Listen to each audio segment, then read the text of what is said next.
Noticias de última hora, preste mucha atención.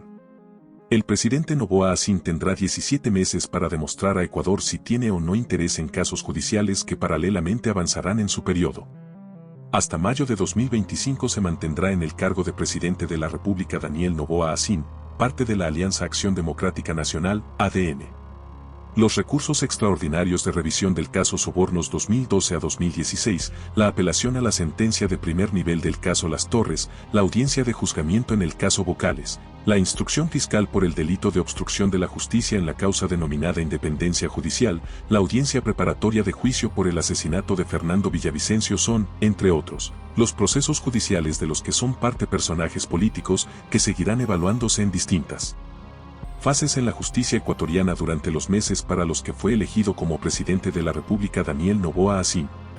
En condiciones normales los casos que se llevan en la función judicial no tendrían nada que ver con la elección de un nuevo mandatario, pero la historia reciente en Ecuador ha dejado en el ojo ciudadano las intenciones, con más o menos fuerza, del poder político, de gobernantes y gobiernos de turno de meter la mano a la justicia, de tener algún tipo de injerencia y control en casos que son de su interés o de cercanos políticamente hablando.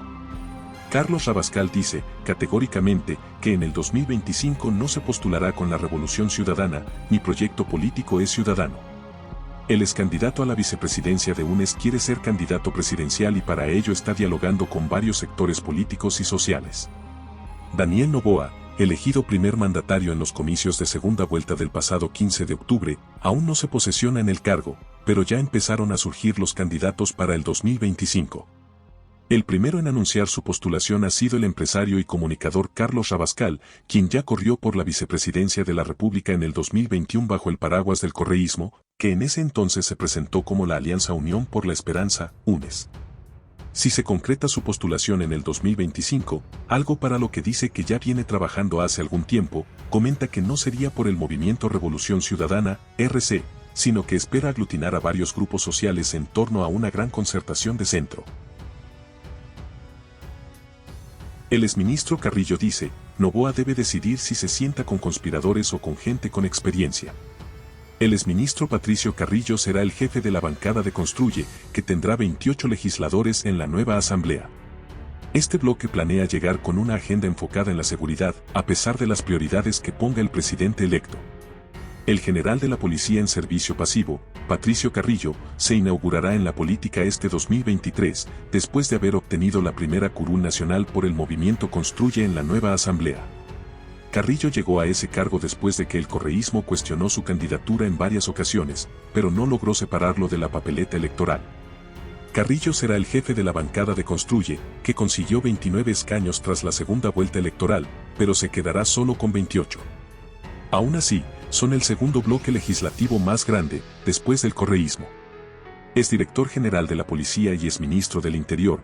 Carrillo asegura que su agenda en la nueva asamblea se concentrará en los temas de seguridad.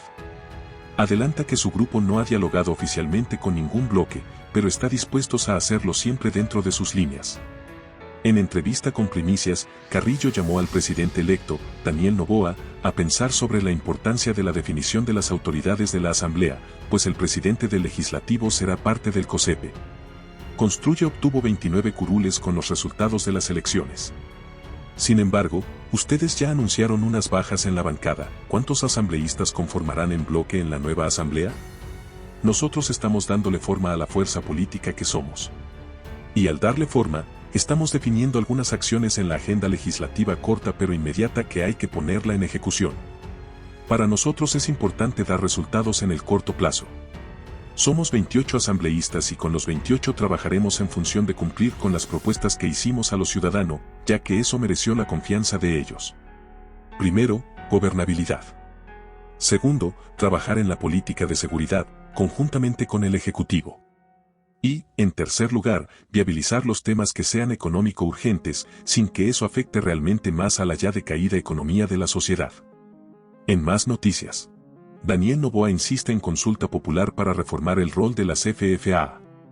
En su paso por Roma, el presidente electo Daniel Noboa reiteró que propondrá reformar el rol de las Fuerzas Armadas para combatir el crimen organizado y la delincuencia en Ecuador.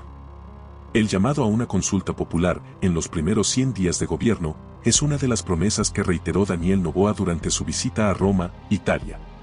Según dijo presidente electo de Ecuador este 23 de octubre, una de las preguntas clave de esta consulta será reformar el rol de las Fuerzas Armadas para combatir el crimen organizado y la delincuencia. Sobre estos temas dialogó también con la secretaria general del Instituto Ítalo-Latinoamericano, Antonella Cabellari. En la cita, el presidente electo pidió asesoría a Cabellari en el combate al crimen, lavado de activos y manejo de cárceles, una de las causas de la crisis de inseguridad del país. Además, se refirió a la posibilidad del intercambio de las mejores experiencias italianas en el ámbito del control portuario para enfrentar el tráfico de drogas. Pero, una reforma similar sobre las FFA ya fue propuesta por el mandatario saliente, Guillermo Lasso, el pasado febrero. La Corte Constitucional impidió presentar esa pregunta al considerar que la propuesta debe ser tratada en la Asamblea Nacional mediante una reforma parcial de la Constitución. Hasta el momento, las Fuerzas Armadas de Ecuador solo pueden entrar a apoyar a la policía en asuntos de seguridad interna bajo una declaración de estado de excepción, mediante decretos que Lasso ha emitido de manera periódica para enfrentar picos de inseguridad y violencia. Durante su estancia en Italia, Noboa también tiene previsto reunirse con un grupo de migrantes ecuatorianos. El paso del presidente electo ecuatoriano por Italia forma parte de una gira que también incluye a España y a Estados Unidos. Noboa realiza este viaje internacional antes de la reunión solicitada del Consejo de Seguridad del Estado, que en principio se celebrará esta semana para recibir informes de inteligencia sobre la situación del país. Inesperado resultado en Argentina tras las elecciones de este domingo. El país elegirá presidente entre el ministro de Economía, Sergio Massa, que alcanzó el 36,98% de los votos, y el autodenominado liberalista Javier Milei, que logró el 29,98% de apoyo. La segunda vuelta presidencial se realizará el próximo 19 de noviembre. Contra todo pronóstico y contrario a lo que se preveía de acuerdo a los sondeos de últimas encuestas, el ministro de Economía, Sergio Massa, fue el más votado en la primera vuelta de las elecciones presidenciales de este domingo en Argentina. Massa obtuvo el 36,68% de los votos y superó así a quien llegaba como favorito según las encuestas, el ultraliberal y antisistema Javier Milei, quien alcanzó el 29,98% de apoyos. Ahora Massa y Milei deberán medirse en un balotaje. Creyeron que éramos la mejor herramienta para a partir del 10 de diciembre empezar a construir una nueva etapa para la historia política argentina. Hace 2 años, si nos hubieran dicho que íbamos a estar disputando una segunda vuelta con el kirchnerismo por la presidencia de la Nación, no lo hubiéramos creído. Estamos verdaderamente frente a un hecho histórico. En la recta final de su campaña, el candidato autodenominado liberalista se había declarado listo para ganar desde la primera vuelta, pero el domingo ofreció dar por terminado el proceso de agresiones entre quienes quieren un cambio, en alusión a la conservadora Patricia Bullrich, que quedó tercera con 24% de los votos. En el discurso en el que reconoció su derrota, Bullrich no reveló a quién apoyará en el balotaje del 19 de noviembre. Y esos resultados electorales en Argentina, aunque sorprendieron a algunos, se deben a factores como la movilización por miedo, la disminución del voto en blanco, la participación electoral y más. Mantuvimos conversaciones con expertos en Argentina para comprender mejor los resultados de las elecciones recientes. En política es conocido que no hay sorpresas, hay sorprendidos. Y las portadas de los principales diarios de Argentina hablaron de sorpresa por los resultados electorales de este domingo. Pero ¿realmente fue una sorpresa? Expertos en estrategia y comunicación política lo explican. Y lo cierto es que lo que ha ido sucediendo durante toda esta última etapa es que los favoritos han ido cayendo. Como un emergente es Sergio Massa, dentro de un gobierno muy golpeado. Desde la mirada panorámica uno puede pensarlo como una sorpresa, pero cuando uno ingresa un poco más en el análisis puede encontrar algunas puntas de por qué sucedió lo que pasó este domingo. Una sorpresa en términos políticos. En este caso, lo que hizo Massa rápidamente es alejarse del kirchnerismo. En las elecciones primarias abiertas, simultáneas y obligatorias PASO realizadas en agosto, Javier Milei obtuvo el 30,04%, Sergio Massa el 21,04%, pero no se reflejó en los resultados del domingo. En las PASO primó la bronca. En las generales lo que ha primado claramente es el miedo, ya que se incrementó enormemente la participación, 7% más de participación, disminuyó el voto en blanco. También hay otros componentes muy fuertes. La Argentina está cumpliendo 40 años de democracia y en ese sentido, Milei cometió muchos errores en la última semana, atacando mucho a estamentos de la democracia. El oficialista Sergio Massa pasa primero con el 36,7% sobre el candidato de La Libertad Avanza, que tiene el 30% aproximadamente. Pero esto es determinante. No realmente, eso lo aseguran los expertos. No implica necesariamente que gane. ¿Tiene alguna ventaja? Sí. ¿Está definida la elección? De ninguna manera. En el 2019, el actual presidente Alberto Fernández ganó en primera vuelta al expresidente Mauricio Macri, mientras que en el 2015 Mauricio Macri ganó en segunda vuelta al peronista Daniel Scioli. En primera vuelta, Scioli pasó adelante con 2 puntos y enseguida Macri le ganó con 51 a 48%. Ahora, según Mariano Ferreira, hay una reconfiguración política del país. porque Milei, gane o pierda, ya tiene 40 diputados en la Cámara, tiene senadores, y hay una reconfiguración política de la Argentina. Y en ese sufragio también se eligió a varios gobernadores e intendentes. Todo está dicho, excepto en Cava, por apenas décimas. La jefatura de gobierno de Ciudad de Buenos Aires, que también podría tener un balotaje. Lo que pasa es que ha quedado tan cerca Jorge Macri de ganar la Ciudad de Buenos Aires que es probable que Santoro, su rival más cercano, termine bajándose de la elección. Así es la política, dicen, cambiante. Y en otro país, María Corina Machado arrasa en las elecciones primarias de la oposición en Venezuela. Machado prometió acabar con el socialismo e imponer una economía liberal con privatización de empresas públicas como Petróleos de Venezuela. La exdiputada María Corina Machado arrasó en las elecciones primarias de la oposición que se celebraron este domingo en Venezuela.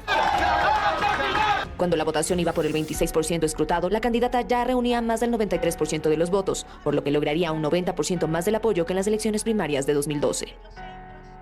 Aún este no es el final, pero este sí es el principio del final.